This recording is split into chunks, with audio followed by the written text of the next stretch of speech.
Ça c'était incroyable, ces images envoyées à l'instant. Aimé Simone, alors évidemment Rémi Brugman, Stéphanie Aloysia Moretti, et puis avec vous Ferdi, ses coups de cœur ici au Montreux Jazz Festival avec son saxophone. Peut-être que tout à l'heure il nous fera le plaisir d'en jouer. Mais quand on voyait à l'instant Aimé Simone, on se dit véritablement, Rémi, vous qui êtes avec Stéphanie, programmateur plutôt côté tendance nouvelle musique, elle c'est plus le jazz, mais des nouveaux talents. Là c'est un exemple incroyable, Aimé Simone. Oui, alors c'est vraiment un artiste qui nous a vraiment assez ébloui, qu'on a découvert dans un festival en Hollande il y a quelques mois.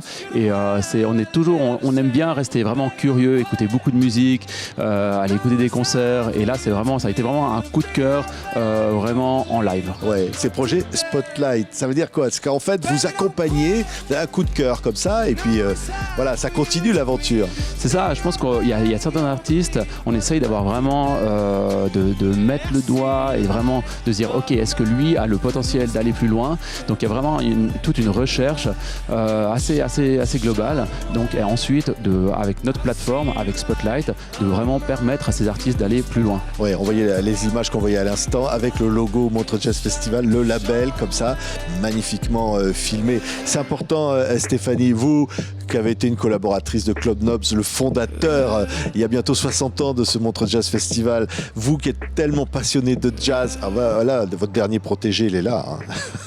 Le jazz, oui, mais le jazz à la montreusienne. Ouais. Tout dépend de ce qu'on appelle le jazz. D'ailleurs, effectivement, on en parlait. Qu'est-ce que c'est le jazz? Ça, c'est une grande question. Jazz and more. En fait, jazz à la Claude Nobs, c'est-à-dire tout ce qui est lié à l'improvisation, aux musiques non écrites, à aujourd'hui et maintenant. On en parlait. Le jazz, c'est...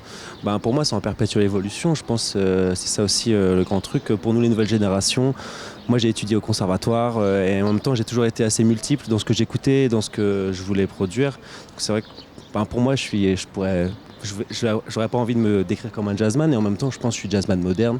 Voilà, j'essaye de m'inscrire dans mon temps et en même temps, en partant de la culture que j'ai apprise au cours de mes années d'études. Voilà. Oui, c'est le Montreux Jazz Fondation.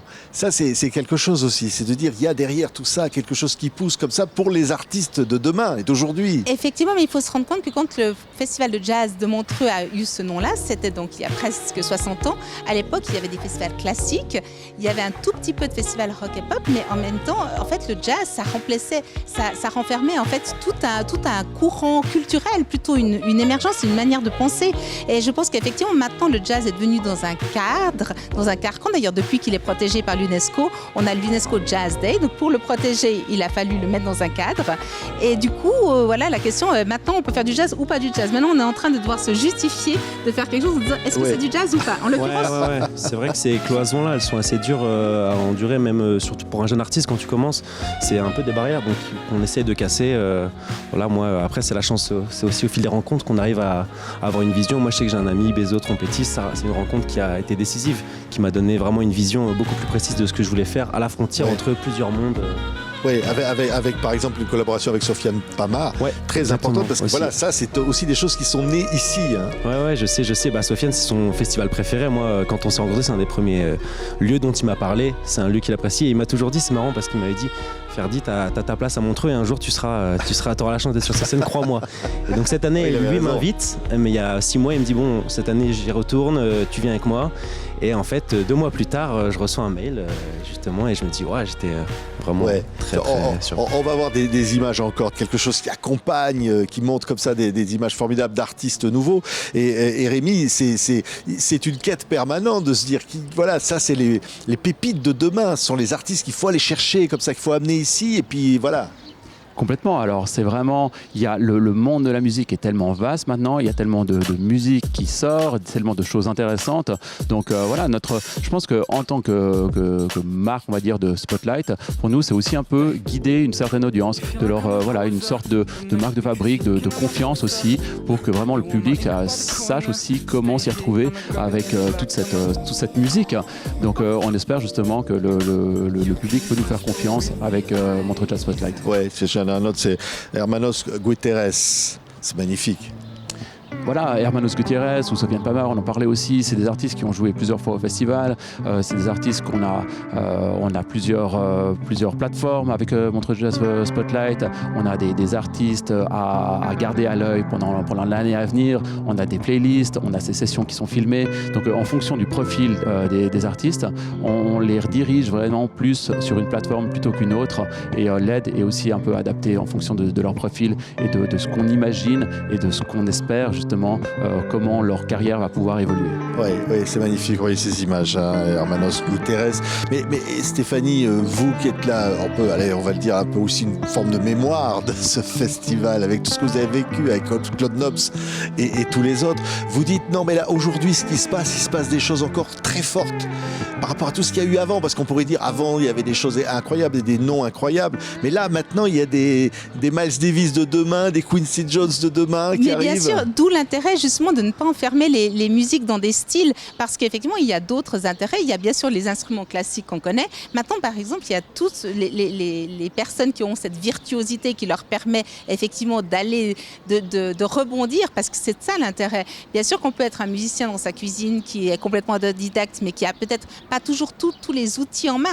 Il y a des professionnels qui ont vraiment des outils énormes. Et puis après, il y a bien sûr toute la technologie, parce que bien sûr, il y a 50 ans, on avait uniquement une typologie d'instruments, mais si on voit déjà toute la musique électroacoustique, elle a vraiment suivi la technologie, ils se sont nourris l'un l'autre. Maintenant, bien sûr, qu'avec toute la question de la technologie, ça permet aussi à la musique d'aller plus loin. Et je pense que c'est un perpétuel c'est une recherche qui ne s'arrête pas finalement et qui se développe même. Moi, ça a toujours été un challenge. Moi, je viens de la musique classique pendant 10 ans. Ensuite, j'ai fait un conservatoire de jazz. Puis après, j'ai essayé de mêler finalement tout ce que j'écoutais moi dans mes oreilles depuis tout petit. Donc, c'est-à-dire le hip-hop, la pop music. J'ai écouté énormément de pop music. Et en fait, j'avais envie d'amener cette modernité aussi dans mon instrument et de mettre mon instrument à une place première finalement dans la musique d'aujourd'hui. Oui, et ici, alors il y a des noms, peut-être que ceux qui ne connaissent pas veulent dire le Lab, mais ici on sait ce que ça veut dire, l'Hissomania, ce sont des salles, évidemment des endroits où au-delà des Lionel Richie et des Gilberto Gil et des Bob Dylan qui passent dans la grande salle Stravinsky, il y a des choses absolument incroyables qui se passent encore aujourd'hui, hein. Voilà, c'est vraiment toutes ces scènes-là, un énorme terrain de jeu, et je pense que malgré le nom de jazz du festival, on est obligé aussi, je pense, de se renouveler, de se réinventer aussi, mais aussi par rapport à l'audience. Pour nous, c'est aussi très important de renouveler aussi cette audience, de toucher vraiment un public qui est un peu plus jeune, d'essayer de les intéresser à la musique, mais pas seulement à la musique, mais aussi d'aller voir des concerts. Pour nous, c'est aussi très très important d'avoir une expérience live qui soit quand même assez incroyable, et ça peut se perdre, et on a vraiment envie de mettre toutes les conditions et que tout soit mis en place pour et l'artiste et l'audience. Ouais, en parlant d'expérience live, tiens, s'il nous faisait le plaisir de jouer, alors le temps qu'il prenne son instrument, hein, Ferdi, peut-être dire un mot de lui quand même, hein, parce que Stéphanie, c'est un talent incroyable, hein. Alors je pense qu'il rassemble effectivement tout ce dont on parlait, une virtuosité énorme. Ce qui est intéressant effectivement, c'est qu'il a le classique et le jazz, donc déjà il a un champ d'action énorme, et puis bien sûr qu'il est curieux, il écoute du hip-hop, donc du coup après il écoute de tout justement, donc Music Beyond Borders, c'est un peu ça, n'est-ce pas? On est très curieux de le voir ce soir en tout cas. Alors ce soir ça sera évidemment sur une scène avec un public formidable, et là c'est rien que pour nous. Merci de ce cadeau comme ça.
Merci pour ce cadeau, Ferdi. La légende continue, comme le disait Claude Nobs ici, Montreux Jazz Festival, 57e du nom. Merci à tous les trois. Merci beaucoup. À ce soir.